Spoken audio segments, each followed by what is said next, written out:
আসসালামু আলাইকুম রহমতুল্লাহ। আমি লিজা আক্তার আমাদের ইউটিউব চ্যানেল থেকে জানাচ্ছি আপনাদের সবাইকে স্বাগতম। পরম করুণাময় আল্লাহ তাআলার অশেষ রহমতে আশা করি আপনারা সবাই ভালো আছেন। মহান আল্লাহ আমাদের জন্য প্রকৃতিতে অনেক নিয়ামত রেখেছেন, যার অনেকগুলোই আমরা সঠিক ব্যবহারের অভাবে জানি না। আজ এমন একটি প্রাকৃতিক উপাদান নিয়ে কথা বলবো যা আমাদের সুন্নাহসম্মত জীবনযাত্রার সাথে মিল রেখে শরীরকে সতেজ ও সুস্থ রাখতে সাহায্য করে। সেটি হলো দাগা মিশ্রি। কেন এটি আমাদের প্রতিদিনের খাবারের তালিকায় থাকা উচিত তা জানতে ভিডিওটি শেষ পর্যন্ত না টেনে দেখুন। দাগা মিশ্রি হলো আখ বা তালের রসের নির্যাস থেকে তৈরি একটি প্রাকৃতিক মিষ্টি উপাদান। এটি তৈরির সময় সুতোর ব্যবহার করা হয় বলে একে অনেক সুতো মিশ্রিও বলে।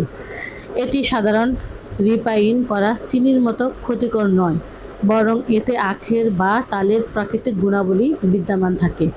আয়ুর্বেদ ও প্রাকৃতিক চিকিৎসায় এটি শরীরের শীতল রাখতে ও শক্তি যোগাতে অত্যন্ত কার্যকর হিসেবে পরিচিত। দাগা মিশ্রির প্রধান উপকারিতা হলো গলার যত্ন ও সর্দি কাশির জন্য। ঠান্ডা লেগে গলা খুসখুস করলে বা কাশি হলে সামান্য দাগা মিশ্রি মুখে রাখা খুব উপকারী। এটি প্রাকৃতিক লজেন্সের মতো কাজ করে। গোলমরিচ ও একটু ঘিয়ের সাথে মিশ্রি মিশিয়ে সেবন করলে কাশির উপশম হয়। দৃষ্টি শক্তি ও মস্তিষ্কের জন্য দীর্ঘদিন যারা পড়াশোনা বা কম্পিউটার নিয়ে কাজ করেন তাদের জন্য ক্লান্তি দূর করতে, চোখের জ্যোতি বাড়াতে রাতে গরম দুধের সাথে দাগা মিশ্রি মিশিয়ে খাওয়া খুবই কার্যকারী। রক্ত স্বল্পতা ও শক্তি, শরীরের হিমোগ্লোবিনের ভারসাম্য বজায় রাখতে এবং ক্লান্তি দূর করে দ্রুত শক্তি পেতে দাগা মিশ্রির শরবত দারুণ কাজ করে।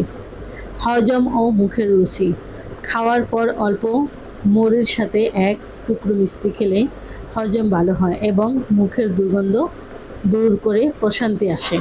মানসিক প্রশান্তি, প্রচণ্ড গরমে বা মানসিক চাপে এক গ্লাস পানিতে দাগা মিশ্রি গুলে খেলে মন ও শরীর দুটি শীতল হয়।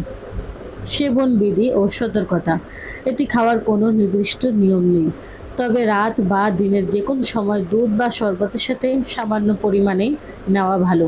তবে মনে রাখবেন, যারা ডায়াবেটিসের সমস্যায় ভুগছেন তাদের এটি এড়িয়ে চলাই শ্রেয়। যে কোনো জিনিস পরিমিত পরিমাণে খাওয়াই ভালো।